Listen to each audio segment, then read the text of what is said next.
Bonjour à tous, me voici dans une nouvelle vidéo, tout simplement un petit speed modeling pour vous montrer ma boîte maison de pain d'épices.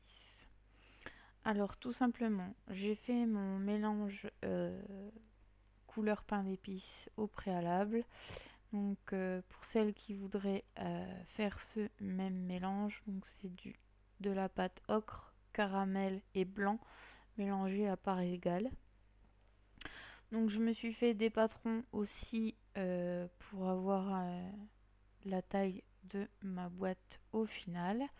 Donc je préétale ma pâte couleur pain d'épices au rouleau, tout simplement pour que ça soit plus facile de la passer dans ma pasta machine, et j'étale toutes mes pièces pour faire ma maison de pain d'épices, j'étale tout au premier cran de la pasta machine. Donc en fait, euh,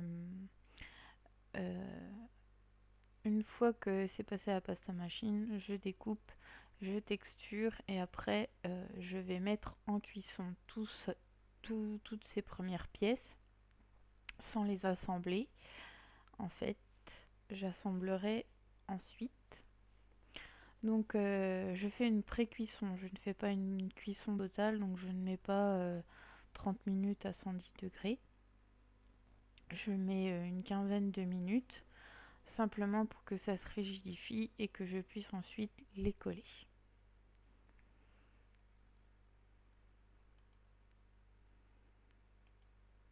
Donc je fais toutes mes parties pareilles.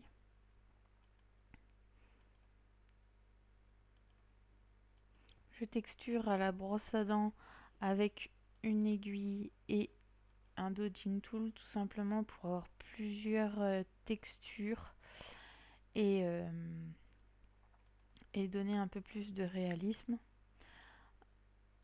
à mes biscuits. Parce que sinon ça fait vraiment, on voit vraiment trop les traces de la brosse à dents. Donc une fois que j'ai tout texturé, je mets cette première partie à cuire. Et ensuite, je vais m'attaquer à la partie du toit. Donc je vais me rendre compte en fait que elle ne va pas. Il aurait fallu la couper en deux, mais je l'ai réétalée au lieu de la couper en deux directement.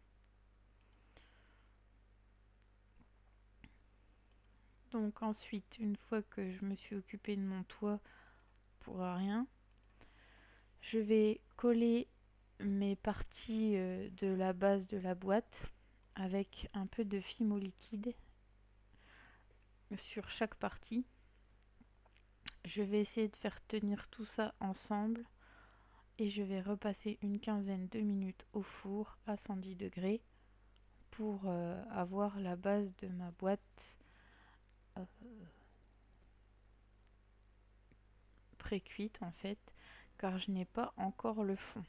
Donc ensuite, une fois que vous avez collé les quatre parties, le contour en fait de la boîte avec la fimo liquide, 15 minutes au four à 110 suffisent pour que la boîte tienne. Tienne. Donc ensuite, une fois que c'est parti au four, je fais le fond de ma boîte. Donc et ensuite, je vais essayer de monter mon toit et c'est là que je vais me rendre compte qu'il faut faire deux rectangles et les cuire avant de les coller. Parce que je voulais essayer de le faire en une seule fois pour éviter les arêtes au sommet du toit, mais ça n'allait pas du tout. J'ai essayé de faire tenir avec du papier aluminium, etc. Mais ça n'a pas fonctionné du tout. Donc je vais réétaler ma pâte, couper deux rectangles et mettre à cuire comme ceci. Donc ensuite, je m'attaque au fond de ma boîte. je l'ai étalée un petit peu plus épaisse. Je découpe à la taille de ma base carrée. Et je n'oublie pas de texturer le tour, tout simplement pour ne pas avoir une différence entre les pattes. Et ensuite, je vais procéder au montage du toit. Donc, je vais le coller à super glue. Donc, comme un toit de maison normal, on va dire. Et ensuite, je vais confectionner la déco pour la maison de pain d'épices. Donc, des décos de Noël. Donc, je vais déjà en premier lieu faire des petits biscuits, style petit beurre ou spéculoos, comme on veut.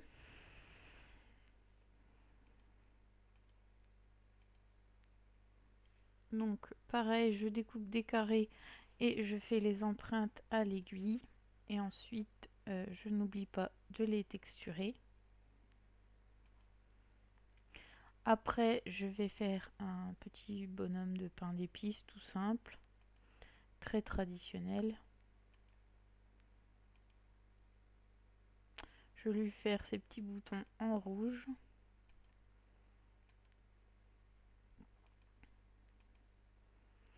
Et après, je vais prendre du vert. Donc, je suis plus très sûre de la couleur, mais il me semble que c'est du vert tropical avec du rouge carmin et du blanc pour faire une couronne de porte, une couronne de Noël. Donc, je prends du vert, deux boudins de verre que je torsade, un peu comme si je voulais faire une corde. Je la mets en forme de rond et je vais décorer avec des boules rouges et blanches tout simplement.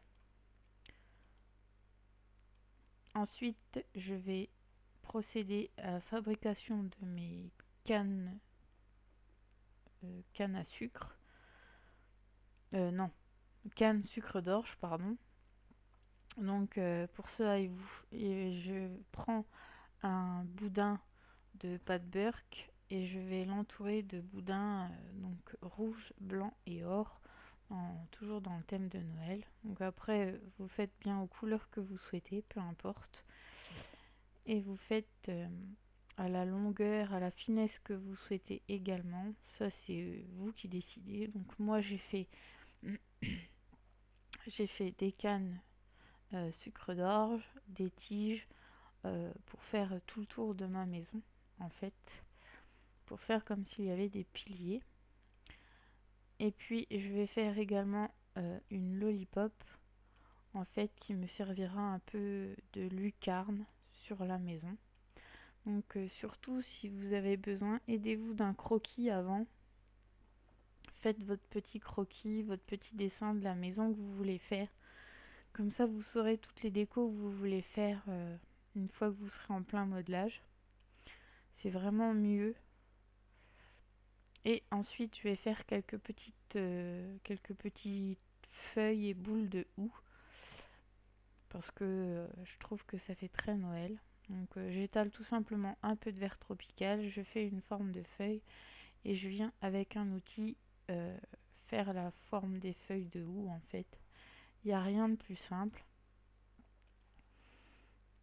Ensuite, eh bien, je cuis toutes mes décorations. Et après, on va passer à la décoration de toute la maison en pain d'épices. Donc, pour ça, il vous faudra de la chantilly, la fausse chantilly que vous pouvez trouver un petit peu partout. Donc moi, elle vient de la petite épicerie. Donc moi, je l'étale à la spatule sur le toit. Donc vous allez me dire, ouais, mais tu t'es embêté à texturer le toit pour rien. Mais en fait, je voulais bien qu'on voit qu'il y avait quand même un biscuit de base en dessous. Après, voilà, c'est pas bien grave. En fait, ça fait un peu plus réaliste. Je vous cache pas que la chantilly, c'est un petit peu chiant à étaler. Mais le résultat est vraiment sympa. Donc une fois après avoir étalé la chantilly, je mets des petites paillettes translucides dessus pour faire comme si c'était un effet de neige. En fait, ça va scintiller un petit peu comme la neige, vous savez, fait parfois en hiver quand il gèle fort. C'est mon petit côté un petit peu poète. Et ensuite, je vais coller toutes mes décorations précédemment faites au feeling. Donc après, c'est vous qui voyez. Si vous n'avez pas envie de les coller comme moi je les ai collées, si vous n'avez pas envie de les faire la même couleur, c'est vous qui voyez. C'est juste pour vous donner une petite idée de comment moi j'ai fait ma maison de pain d'épices. Je voulais pas la faire en collier standard parce que tout le monde l'a fait comme ça. Et franchement, c'est pas un truc que je porterais. Donc voilà, après chacun ses goûts. Ensuite, je passe à la fabrication des volets. Donc les volets, tout simplement, je décore mes petits biscuits style petit beurre avec de la peinture textile marron, enfin de la marque Tulip, mais il y en a d'autres marques. Donc je trouve que ça fait assez bien l'effet nappage chocolat, c'est assez brillant. Et enfin voilà, ça me convient. Et donc j'utilise la même peinture textile blanche pour faire comme si c'était de la glace royale et donc dessiner les fenêtres de ma maison. Et ensuite je vais coller les petits volets que je viens de faire pour faire les volets de cette petite fenêtre. Et puis ensuite je vais continuer de coller toutes mes décorations tout autour pour faire porte, enfin, etc. Porte, décoration, enfin vous faites bien comme vous voulez. C'est vous qui voyez. Si vous n'avez pas envie de faire un bonhomme de pain d'épices à côté de sa petite porte en canne à sucre d'orge, c'est vous qui voyez. Et donc à la fin, vous verrez, enfin la vidéo va couper. Donc vous ne verrez pas comment j'ai procédé pour faire la fin de la décoration, mais je vous ai mis une vidéo une fois qu'elle était sèche. Donc j'ai mis de la chantilly en faisant tout le tour de la base de la boîte pour faire comme si la neige était au sol. Et j'ai mis donc de la peinture tulipe textile sur le haut du toit pour cacher un petit peu les défauts et pour faire comme s'il y avait du chocolat fondu qui dégoulinait de la boîte, du haut de la boîte et du toit. Donc franchement, je suis assez satisfaite de ma boîte. Elle n'est pas tip top, mais je la trouve très jolie, très mignonne, assez gourmande et ma foi, elle me plaît plutôt bien. J'espère qu'elle vous aura plu à vous aussi. N'hésitez pas, si vous la refaites, à me partager ça sur les réseaux sociaux. Si ça vous a aidé, n'hésitez pas à liker et à partager, à commenter. Enfin voilà. J'espère que cette petite vidéo vous aura plu et je vous dis à bientôt dans une nouvelle vidéo. Bisous bisous.